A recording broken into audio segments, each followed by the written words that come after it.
Diagram बना लिया था ना टर्मिनोलॉजी में, फिर से बना रहा हूँ मैं।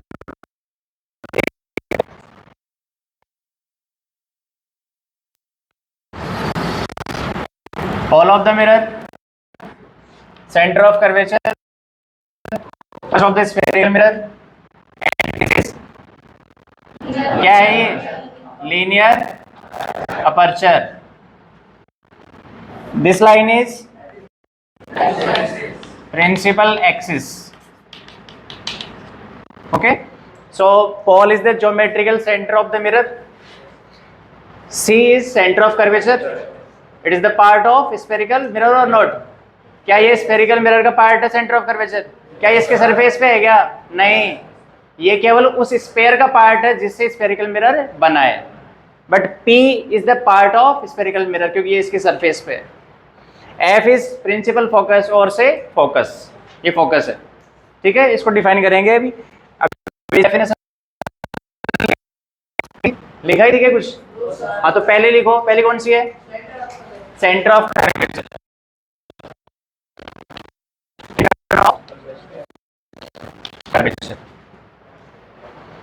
The first is centre of curvature. इसके में C is for centre of curvature. Definition लिखो.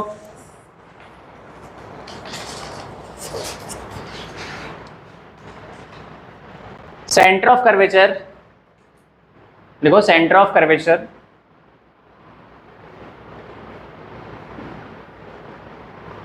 is the center of sphere, is the center of sphere, is the center of sphere from which spherical mirror is obtained, from which spherical mirror is obtained. It is represented by capital C, from which spherical mirror is obtained, and it is represented by capital C. इसको capital C से represent किया जाता है. Clear है ये point? Now second,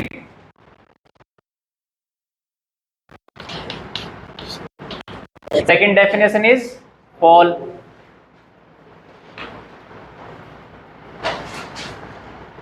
It is the geometrical center. It is the geometrical center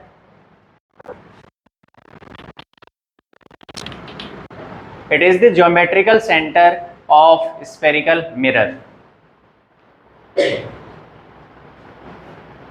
It is the geometrical center of the spherical mirror.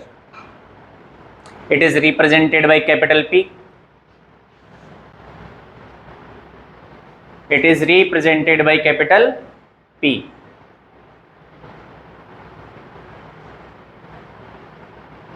It is the part of sphere. Sorry, it is the part of spherical mirror. It is the part of spherical mirror.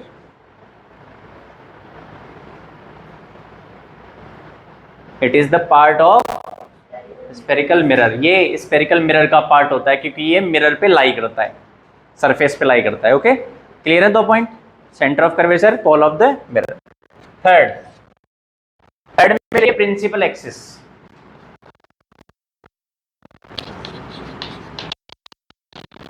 Principal axis. What is principal axis? हाँ, it is the line passing through C and P. लिखो.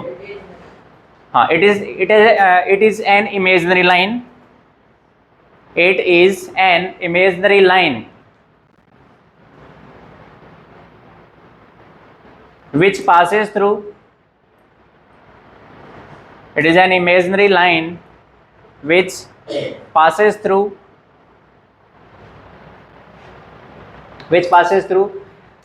center of curvature,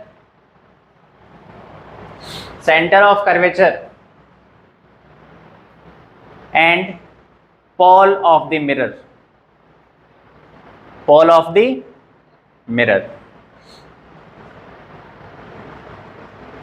अब इसमें एक point का ध्यान रखना बेटा, मैंने आपको एक कॉन्सेप्ट सिखाया था कि जब भी स्पेयर में कोई लाइन सरफेस से पास हो और वो साथ साथ में सेंटर से भी निकले तो वो क्या होता है, नॉर्मल होता है, नॉर्मल टू द सरफेस होता है वो।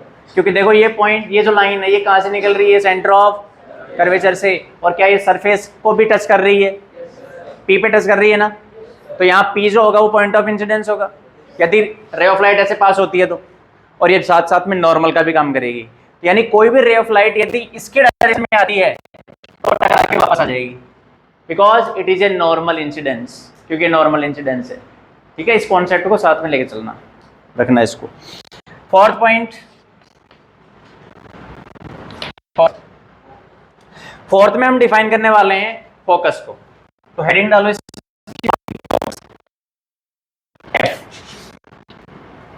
कैपिटल एफ,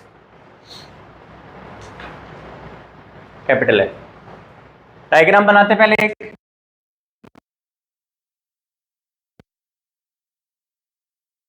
बना सकते हैं अपन यहाँ, ठीक है, दोनों के लिए फोकस डिफाइन होता है, सेंटर ऑफ कर्वेचर। अब इसमें कॉन्सेप्ट क्या है फोकस का, फोकस का कॉन्सेप्ट ये है कि यदि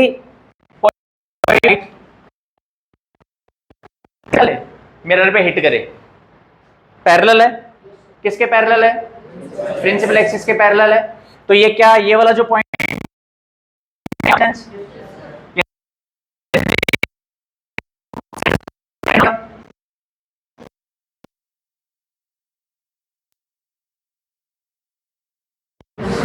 अब ये कौन से ये फोकस को कट करेगी, यानी फोकस प्रिंसिपल एक्सिस पे ही एक पॉइंट होता है। फोकस कहां होता है, प्रिंसिपल एक्सिस पे होता है। और ये डिफाइन कैसे होता है कि if a ray of light incident parallel to the principal axis on a spherical mirror, then after reflection it will point on principal axis and this point is called focus of the spherical mirror। और ये focus इसमें कब आता है, जब this रे is parallel रे, यानी ये जो रे है ये इसके पास में होनी चाहिए प्रिंसिपल एक्सिस के, ठीक है। तो उस कंडीशन के लिए फिर वहां पर हो जाता है C F equal to F P, क्या होता है,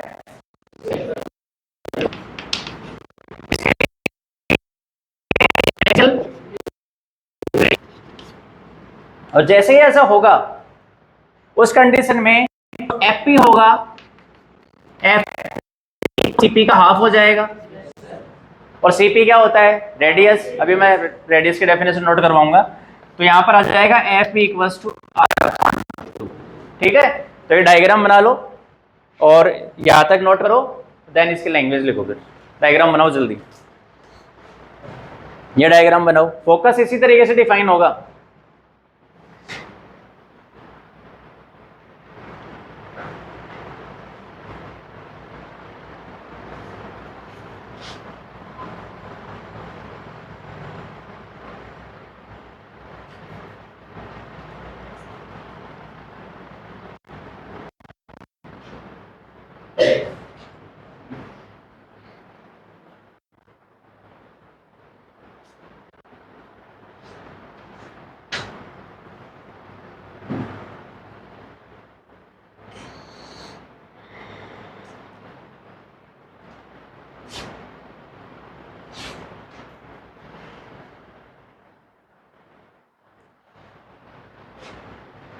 बन गया डायग्राम।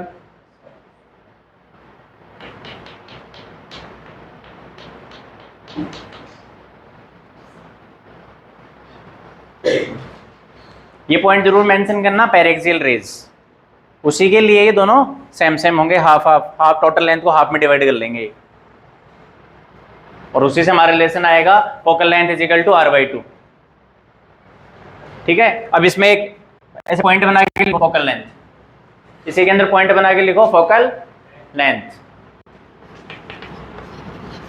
फोकल लेंथ, और ब्रैकेट में कर लो small F, focal length small F, clear. इसके डेफिनेशन लिखो, it is the length between, it is the length between It is the length between focus and pole of the mirror. Focus and pole of the mirror. Focus and pole of the mirror. Focus and pole of the mirror.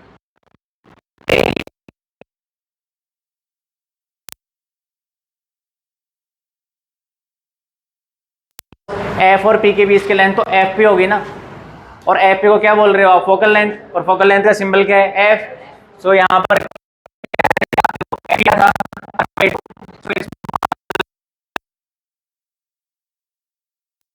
Between focal length and radius of curvature F equals to R by 2। F equals to R by, clear है?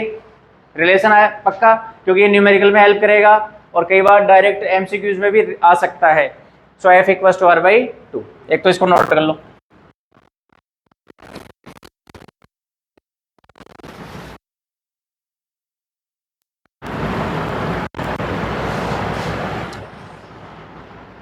इसके बाद एक definition note करो बेटा, aperture. Point है fifth और six.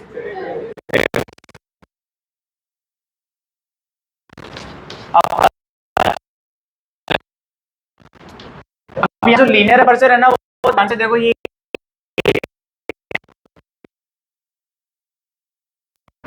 And points of the spherical mirror, जो and point होते हैं दोनों, उनके बीच की जो डायरेक्ट सीधी लाइन होती है उसको क्या बोलते हैं? Linear aperture. लिखो, मेंशन करो। It is the straight line, it is the straight line between end points of spherical mirror. It is the straight line between end points of spherical mirror.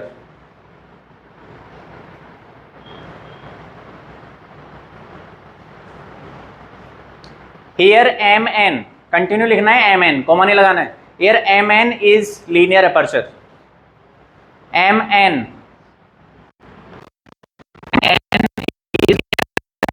Diagram में देख लो।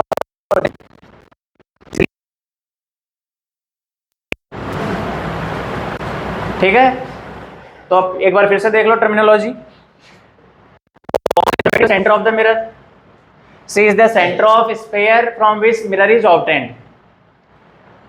Focus is if the incident ray is parallel to the principal axis, then after reflection it will pass through a point on principal axis. This is known as focus. And the length between focus and pole is focal length, and the relation is f equals to r by 2. एक last और लिख लो, radius of curvature.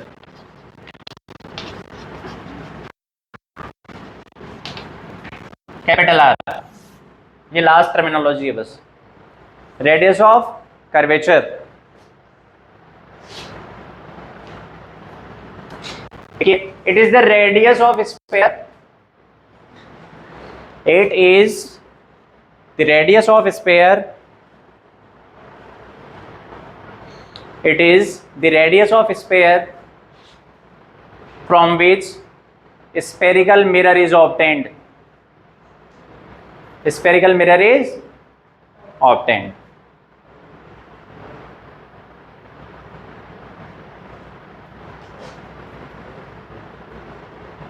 Spherical mirror is obtained. ये 6 term हैं, 6 terminology हैं, ये बिल्कुल clear होनी चाहिए आपको, ओके? क्योंकि ये दोनों के लिए डिफाइन होती हैं। अब जैसे मान लीजिए फॉर एग्जांपल, यदि नहीं ये कौन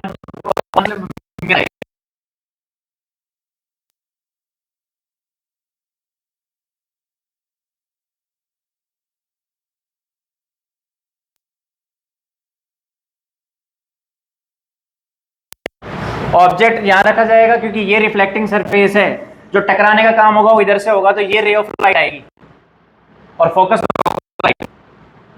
ध्यान रखना इसका, ठीक है? हम हमेशा हमारे जो भी क्वेश्चंस हैं उनके लिए हम ये मान के चलेंगे, वैसे कोई बाउंडेशन नहीं है, और ये मान के चलेंगे कि रे ऑफ लाइट किधर से आ रही है? लेफ्ट से। तो उसमें कॉनकेव वाले केस में तो फोकस लेफ्ट में होगा, और कॉन्वेक्स वाले केस में फोकस राइट में होगा। इसको आपको अच्छे से क्लियर करना है, ओके? इसके बाद टॉपिक आता है रूल्स फॉर इमेज फॉर्मेशन और से rules of image formation. So in concave mirror in and convex mirror there are 4 rules of image formation. यदि हमें इमेजेस बनानी है ऑब्जेक्ट की तो हमें 4 रूल पे कमांड होनी चाहिए. फर्स्ट है कि यदि रे पैरेलल आ रही है तो फोकस से जाएगी. सेकंड है कि फोकस से आ रही है तो पैरेलल चली जाएगी. थर्ड है सेंटर ऑफ कर्वेचर से आ रही है तो वापस सेंटर ऑफ कर्वेचर की डायरेक्शन में निकल जाएगी. और फोर्थ था कि यदि पोल पे आ रही है तो वापस उतने एंगल से उसी मीडियम में बाउंस बैक कर जाएगी, क्योंकि मिरर है, टकरा के वापस जाएगी. Concave mirror is converging mirror और कॉन्वेक्स मिरर कौन सा होता है? Diverging mirror. वो डाइवर्ज करता है. ठीक है.